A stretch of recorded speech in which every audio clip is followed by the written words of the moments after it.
जिब्रील ने कहा, हुजूर मेरे पर जल जाएंगे, या रसूल अल्लाह मेरे पर जल जाएंगे, मैं आगे नहीं जा सकता, आगे सिर्फ मोहम्मद का मकाम है, वहाँ भी हुजूर का जिक्र होता है, वहाँ मोहम्मद मोहम्मद पुकारी जाती है। सो दोस्तों, अगर आप देखें तो दुनिया भर में, पूरी कायनात में, पूरे हमारे सिस्टम में हर वक्त हुजूर का जिक्र किया जाता है, खुद खुदा हुजूर का जिक्र करता है।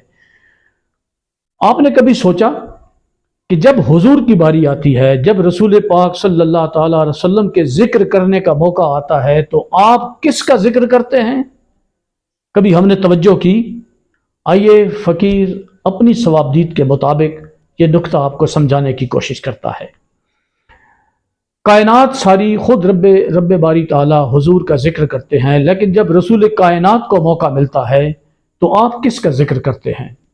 वो मेराज की रात हो या ताइफ की मुश्किल तरीन वादी हो, हुजूर गुनाहगारों का जिक्र करते हैं, हुजूर गरीबों का जिक्र करते हैं, हुजूर मस्कीनों का जिक्र करते हैं, हुजूर जुल्म की चक्की में पिसे हुए अफराद का जिक्र करते हैं, हुजूर मजलूमों का जिक्र करते हैं, हुजूर मुतवस्सित तबके में पिसे हुए लोगों का जिक्र करते हैं, हुजूर सफेद पोश लोगों का जिक्र करते हैं, जुल्म की चक्की में पिसे हुए अफराद को उठाने का जिक्र करते हैं, हुजूर हर गरीब को, हर मस्कीन को, हर ताकतवर के सामने बराबर लाने का जिक्र करते हैं। सो हुजूर हमेशा मखलूक की बराबरी का जिक्र करते हैं, और बराबरी इंसाफ से पैदा होती है। बराबरी निज़ाम इंसाफ और निज़ाम अदल से पैदा होती है। वो निज़ाम इंसाफ जो निज़ाम अदल के ताबे रहे। निज़ाम अदल, निज़ाम इंसाफ कागज़ों और दलाइलों का मोहताज। निज़ाम अदल अंदर जाति पा के असल रूह को निकाल लेता है, असल मामला क्या था।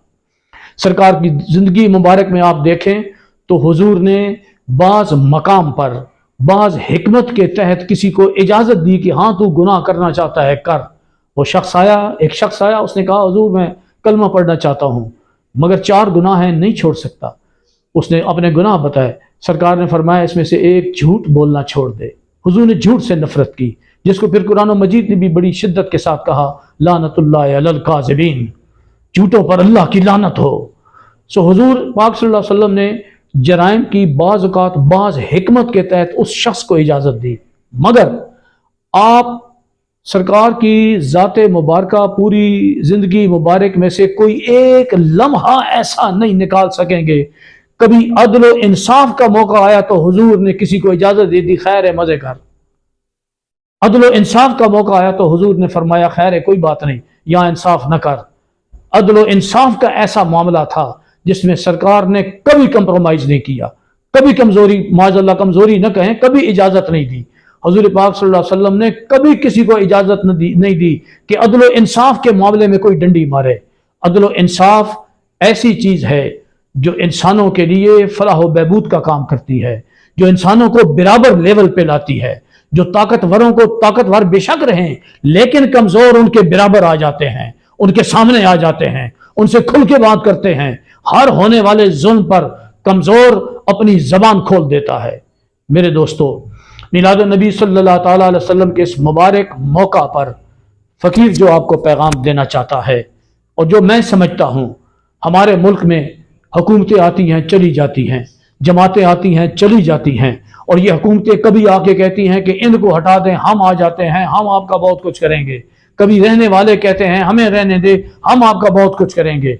मेरी बात याद रखें, जब तक कोई जमात, कोई इदारा, वो सियासी हो, मजहबी हो, कोई भी हो, वो निज़ाम अदल पर, निज़ाम इंसाफ और निज़ाम अदल पर शिद्दत पसंदी के साथ बात नहीं करेगा, इसमें तब्दीली नहीं लाएगा, इसको दुरुस्त नहीं करेगा, हमारे इस मुश्किल तरीन, महंगे तरीन और गैर मुनसिफाना निज़ाम इंसाफ को जगह पे नहीं लाएगा, उस वक्त तक कोई जमात चाहे कोई इंसाफ का नारा लगाए, इस्लाम का नारा लगाए, मुसावात का नारा लगाए, जमहूरियत का नारा लगाए, वो सारे फेल हैं जब तक वो इस निज़ाम इंसाफ पर बात नहीं करेंगे। ये याद रख लें कि निज़ाम इंसाफ जिस मुल्क में दुरुस्त है वहां पे सारे इदारे दुरुस्त हैं, جہاں باقی ادارے درست ہیں اور نظام انصاف درست نہیں ہے، وہ درست سمت میں نہیں جا رہا، وہاں پہ باقی ادارے بھی کمزور ہو جاتے ہیں۔ نظام انصاف نظام عدل کے تابع رہنا چاہیے۔ عدل روح کو تلاش کرتا ہے، عدل اندر کی حقیقت کو تلاش کرتا ہے، اور ہزاروں دلائل سچ پر قربان کر دیتا ہے، جھوٹے دلائل، ہزاروں جھوٹے دلائل سچ پر قربان کر دیتا ہے، اور صحیح انصاف کا وہ بہترین فیصلہ دیتا ہے جس پر کبھی کوئی انکاری نہیں کر سکتا۔ اللہ پاک ہمیں سرکار دو عالم صلی اللہ تعالیٰ علیہ وسلم کے ہر انقلابی پہلو کو سمجھنے کی توفیق عطا فرمائے۔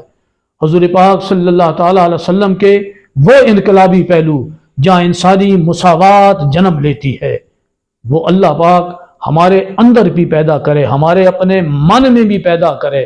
ہم بھی تو جج ہیں نا، اپنے اندر ہر وقت فیصلے کرتے ہیں، ہمارے من میں وہ جج زندہ ہو جائے جو عدل و انصاف کے فیصلے کرے، ہمارے معاشرے میں وہ انسان زندہ ہو جائے، وہ ماحول زندہ ہو جائے جو عدل و انصاف پر فیصلے کرے۔